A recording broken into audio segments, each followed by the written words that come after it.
What I'm about to tell you wasn't in the news, but it was, in fact, another big sign of a new axis of power, an axis of evil that I've mentioned before, that threatens to increasingly dominate our world. It sounds dramatic, but we have seen China's dictator and Russia's murderous strongman, Vladimir Putin, getting closer.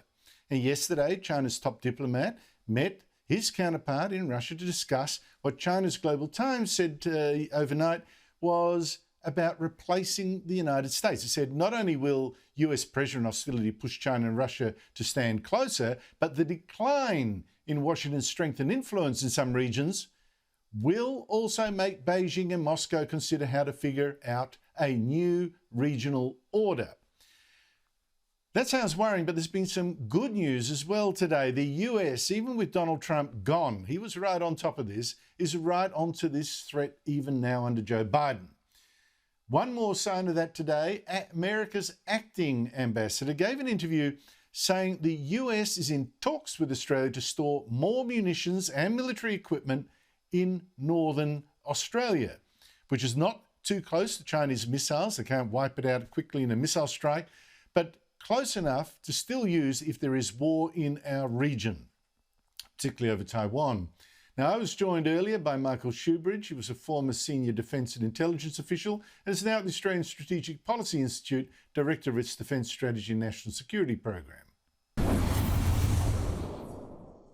Michael Shoebridge, thank you for your time. The acting American ambassador says the US wants to store munitions and defence equipment in northern Australia. Is that a good plan? Yes, it is. Hearing that the US wants to do that is very good news because it's in our national interest to support the US dispersing its forces more broadly across the region and being able to support them from places including Australia. And the US acting ambassador is not flying a kite here. He's signalling very serious US intent, and we should welcome that. Critics would say, this will make Australia a bigger target in any war between the US and China, and we've already seen the Chinese newspapers, the official newspaper there saying, well, look, you're already going to be a target if your missiles coming your way if you intervene in any war over Taiwan. But I just wonder, is there not also a positive to this, that it binds the US more to Australia's defence? Well, it certainly does that. And it's also part of building credible deterrence against Chinese military adventurism in our region. And that's about the security and stability of our world. That's deeply in our interests. But I think you're right, it does bind the Americans to our security, which is a real positive.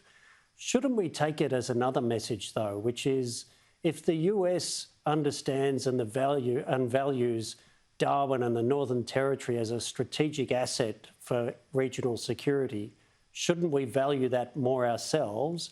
And shouldn't we be investing in that location as a critical strategic naval and air asset? It's great that the government has announced over $700 million of investment in the training ranges around the Northern Territory, but all of that only makes sense if we have a really high-quality naval facility there.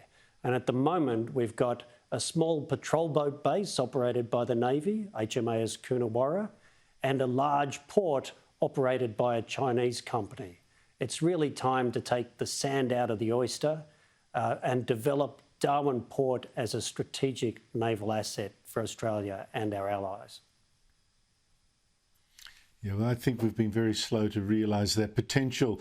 Meanwhile, though, Michael Shoebridge, China's top diplomat yesterday met his Russian counterpart.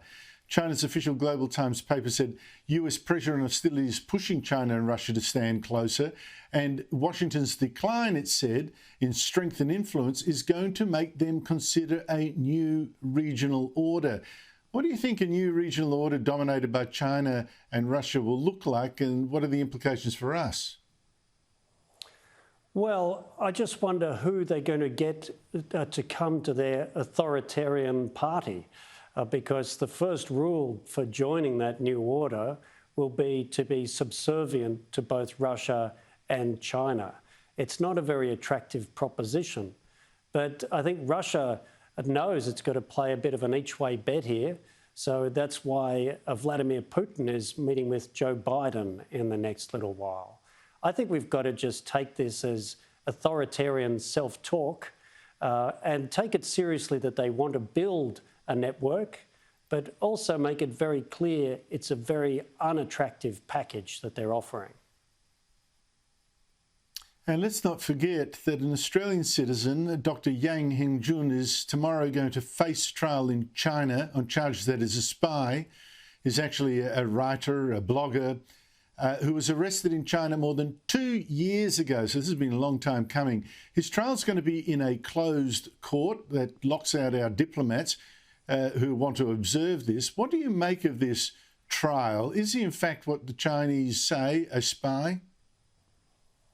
I really doubt that. I think he has been a critic of the Chinese government. He was critical back at the time of the 2008 Beijing Olympics. But he's been in arbitrary detention, not even arrest for 2 years. He will have been interrogated and tortured. He may have coerced false confessions drawn out of him through that interrogation over 2 years by the Chinese security apparatus. The idea that there could be any transparency to this trial is quite simply farcical. This is not a legal system as we know it. China runs a party-directed court and legal system where the verdicts are pre-cooked and all at the party's command. No one should expect a fair trial in China. This sends a real message of the risk to every foreigner who wants to visit or do business inside Chinese jurisdiction.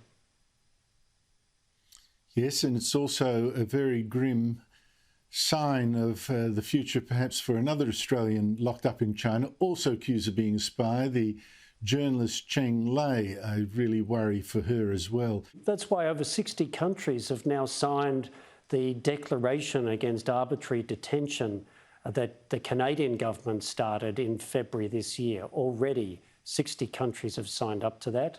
And this is one of the reasons that trust in the Chinese government is plummeting globally.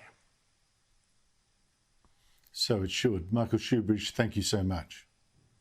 Thanks.